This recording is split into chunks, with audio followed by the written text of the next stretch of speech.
नमस्कार. अश्विनी अक्षरमध्ये तुमचं सहर्ष स्वागत.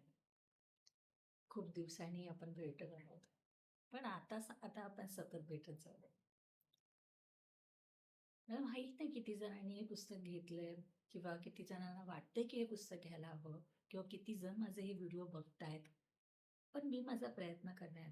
मी लोकांपर्यंत ही गोष्ट पोहोचवण्याचा पुरेपूर लक्ष देणार, पुरेपूर प्रयत्न करणार आहे. की कारण हा असा विषय आहे, की ज्या विषयावरती लोकं बोलत राहतात. पण त्याच्यावरती उपाय कोणी सांगत नाही. आणि स्वकरुणा हा उपाय माझ्या मते कितीतरी लोकांना उपयोगी पडेल. म्हणजे ते स्वतःला अ, एक चांगलं आयुष्य घडवण्यासाठी किंवा एक चांगलं आयुष्य जगण्यासाठी जगू शकतात. त्या पुस्तकाचं जर त्यांनी वाचन केलं, तर ते जगू शकतात. हे मी सगळं बोलत असताना मला वाटत असू शकतं, की काय हे तुझंच पुस्तक आहे म्हणून तू असं बोलते. तर नाही. हे माझं पुस्तक असं आहे म्हणून मी बोलते, अजिबात नाही. कारण या पुस्तकामध्ये जे लिहिलेलं आहे, ते चांगले आहे. ते चांगलं आहे.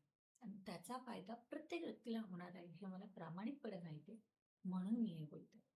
गोष्ट म्हणजे तिच्या नगाच्या आयुष्यातले काही प्रसंग, ज्याच्यातून आपण काही शिकणार आहोत, त्याबद्दल आपण बोलणार आहोत. गेल्या वेळी त्याच्यामध्ये तिने स्वतःचं मनोगत सांगितलं होतं. त्याला आपल्याला प्रत्युत्तर द्यायचं होतं. तेव्हा मी तुमच्याकडून पण अपेक्षा केली होती, की तुम्ही काही उत्तर द्यावी, पण नाही आली. तरी ठीक आहे. मी वाट पाहीन, की जेव्हा माझ्या या व्हिडिओवरती पण तुमच्या प्रतिक्रिया दिसतील. तर तुम्ही दीर्घ श्वास घेता आणि बोलता. खरंच सांगायचं तर खूप कुरूप, तू कुरूप, कंटाळवाणी, वयस्कर आणि त्यातून त्यातून खूपच अवलंबून आणि चिकट स्वभावाची आहे. त्यात वरून 20 किलो जास्त वजनाची आहेस. तू माझ्यासारखी असती तर मी कधीच हार मानली असती. तुझ्यावर प्रेम करणं तुझ्यावर कोणीतरी प्रेम करेल अशी आशाच नाही. परंतु तू त्या पात्रतेचीच नाही. कारण का तुझी ती पात्रताच नाही. आता मला सांगा, असं तुम्ही तुमच्या प्रिय व्यक्तीशी बोलाल का? नाही ना?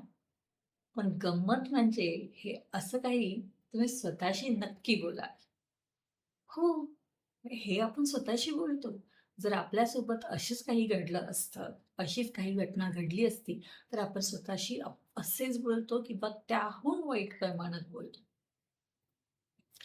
पण मनात स्वकरुणा ठेवल्याने आपण स्वतःचे चांगले मित्र बनतो. आणि तेव्हाचं उत्तर हे येतं अनघासाठी, "मला माफ कर. मी तुला समजू शकते. तू नक्कीच उदास असशील, पण लक्षात ठेव, मी आहे तुझ्यासोबत. तुला काही मदत लागली तर मला सांग. तुला काही हवं असेल तरी मला सांग." हे असे प्रेमाचे, आधाराचे शब्द आपण नक्कीच तिला देऊ शकतो.